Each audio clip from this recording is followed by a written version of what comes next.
Hello, good morning, and welcome to today's Liverpool.com morning stream. I'm Matt Addison. James Martin is alongside me. We're going to have a little bit of a chat about the game against Toulouse tonight. We'll try and pick our teams for that game in a little while, which might be a little bit more interesting than it sometimes is for these games. I think there will be quite a few changes and possibly one or two new players to have a little look at as well. We'll have a little bit of a chat about that a little bit later on. But I suppose first things first, James, we do expect there to be changes, but we probably also expect Liverpool to be able to win this fairly comfortably. I have to say, I don't know a great deal about Toulouse, but I do know that they are 10th out of 18 teams in France. They finished in the bottom half last season as well. They're probably not the strongest opponent. They're probably a team that Liverpool should be able to beat without too much trouble, I would guess. Yeah, you'd have thought so. It's an interesting one, isn't it? I think they qualified through winning the French Cup, which is, a good achievement. But we know from England that these cup competitions kind of lend themselves to, occasionally a team that you wouldn't necessarily associate with being among the elite sort of getting through. And I don't know what the French is for magic of a cup, but, whatever it is, that's why they're here. So, but no need to underestimate them. Obviously, when we were looking at the draw and the teams getting pulled out, that they were in a pot where they were probably one of the strongest teams Liverpool could have got from that. I think they were in pot 4. Ligue 1 is the top 5 European league. They're one of the only representatives from those leagues in that pot. So, yeah, it's not necessarily the easiest game. Liverpool won't be taking it lightly. And as you say, 10th at the moment in the league is by no means terrible. You look at where a more established team like Lyon are at the moment, rock bottom, and you think, well, it's a competitive league. So, yeah, I don't think it's going to be a walk in the park. But you mentioned Liverpool would expect to win, and I think that's probably testament in part to the kind of strength of this second string now. I mean, in years gone by in the Europa League, Liverpool would have been playing the kids and it's still a great chance to showcase some of the best young talent, but they're joined, or at least they have been joined, by the likes of Gravenberch, Harvey Elliott, players who you would associate as starters in more or less any period of Liverpool's recent history, given their quality. But such is the strength of the squad at the minute. You have to class them as the kind of second choice at the moment, and they're playing for places that ups performances of everyone really. So. Yeah, it's a good time to have to field a quote unquote second string team.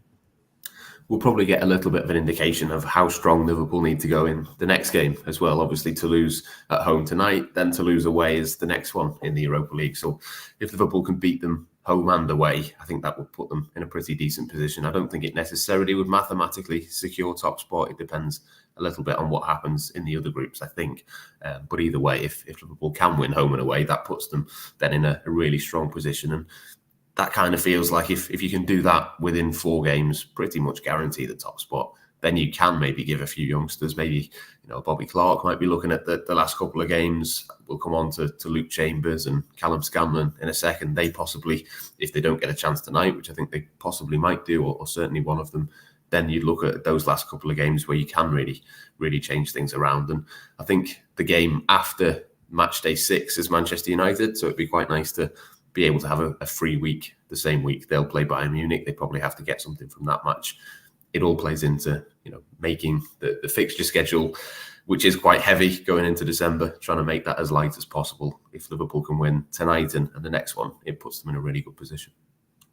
Yeah, I mean, even just tonight, like you say, doesn't guarantee anything, but Liverpool would be looking at the group and thinking it would have to go pretty horrendously wrong from there to not get out of it. I mean, maybe not quite top spot.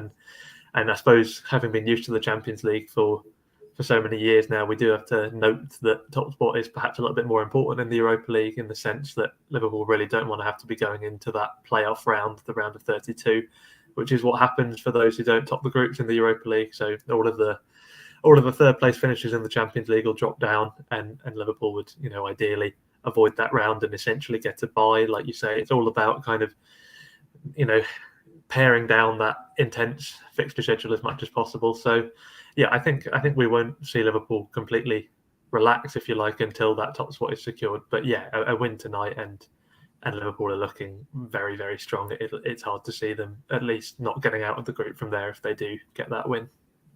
Yeah, even if it's not mathematically secure after 4 games, for example, I think maybe you'd probably be in a stronger position to be able to make a couple of changes, and you can always bring off the bench a Salah or a Nunez or whoever it needs to be to get that over the line. But let's go through a possible team then for tonight. I think we imagine that Gwynfor Kelleher, given he's back fit, he'll be able to come in and be able to get an appearance in goal. You then look at a back four.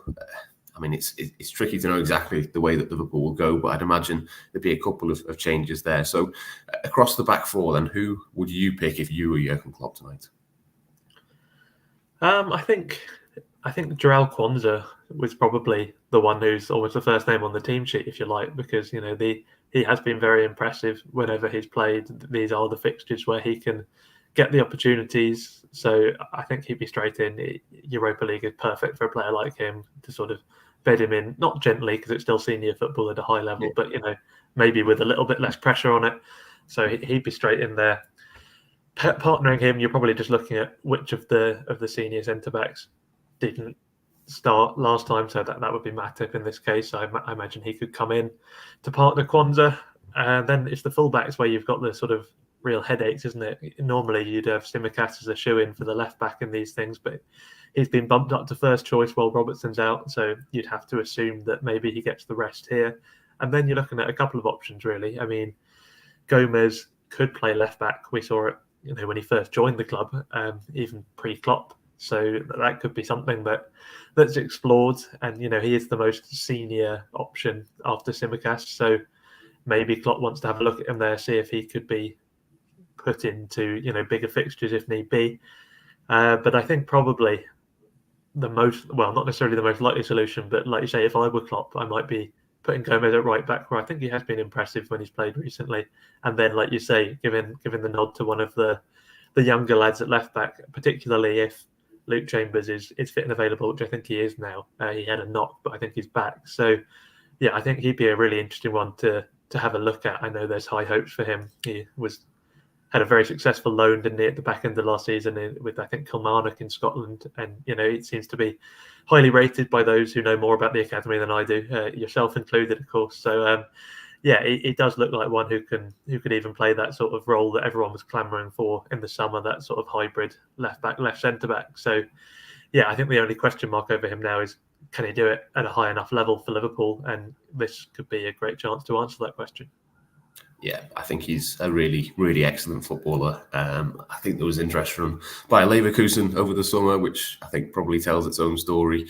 He only played 45 minutes as well. I think I'm right in saying that Luke Chambers and Callum Scanlon played a half each for Liverpool's under-21s against Benfica over the weekend. Certainly Chambers only played a certain portion of that match. I'm pretty sure Jarell Quansah is in the same boat as well, so that's probably a little bit of a hint as to what might happen tonight. I suspect we might see him. But yeah, to be honest, I think Luke Chambers, from all of that I've seen of him and Quansah over the last few seasons, I'd probably have him ahead of Quansah, or certainly would have done before the start of this season, which obviously people will now be aware of how good Jarell Quansah can be, and he's been thrown in, so potentially it could be Luke Chambers' go tonight, but we'll see what happens.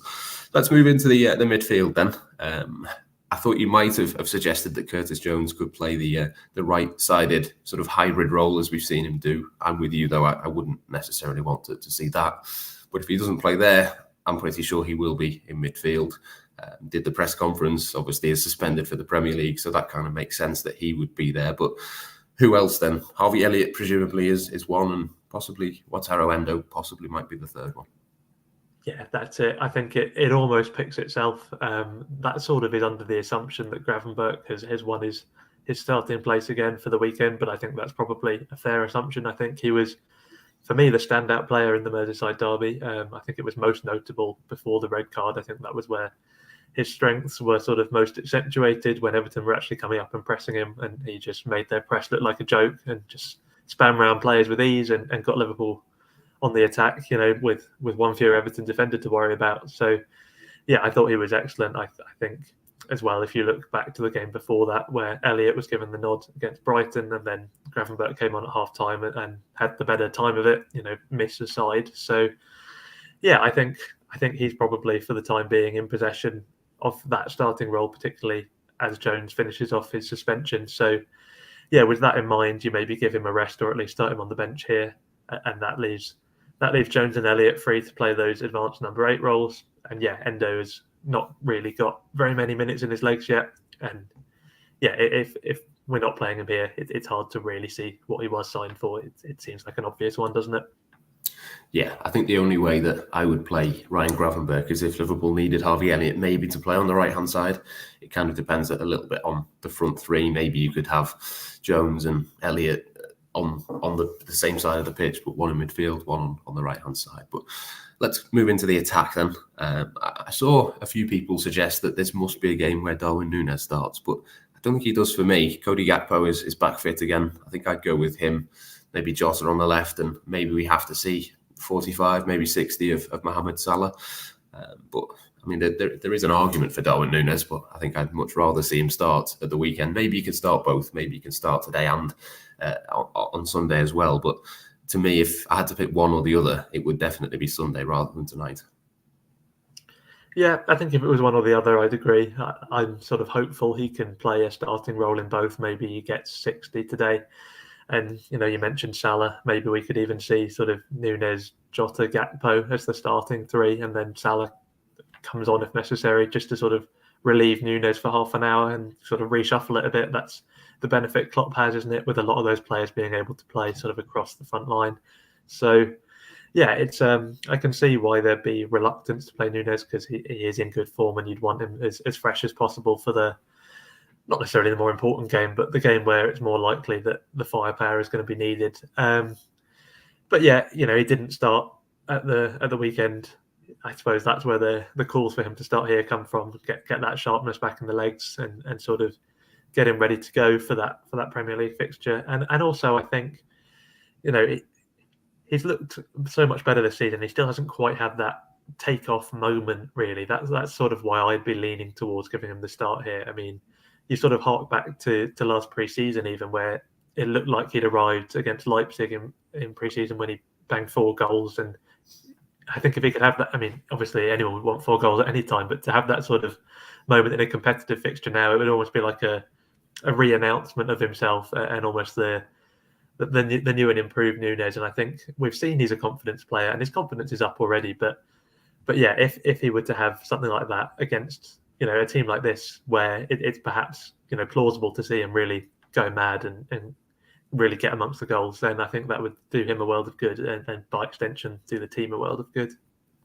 Yeah, I suspect if we don't see him start, we probably will see him off the bench. So either way, there's an opportunity for him to get a couple of goals. I'm sure Mohamed Salah will want to increase his will want to increase his European goal tally as well. But just before we finish, then we'll go for a quick score prediction. I think I'm going to go for a 2-0 Liverpool win. I think they'll win fairly comfortably. Probably get it done a little bit earlier, and it might be a slightly boring second half. But what do you reckon? How might it go? I'll go 4-0. Why not? I think we'll see a strong performance. And like I say, I really like the Liverpool second string at the moment. It doesn't look like it's a second string side, and it should have more than enough. So, I'm feeling pretty confident. Yeah, wins all round, certainly. Do make sure to check out all of the Liverpool.com analysis, pre-match and post-match as well. Of course, do get your eyes onto the website and read all of the stuff that the guys are producing for tonight. But for this morning stream, we shall leave it there. We'll be back again tomorrow, where I'm sure the lads will be analysing, hopefully, a Liverpool win against Toulouse.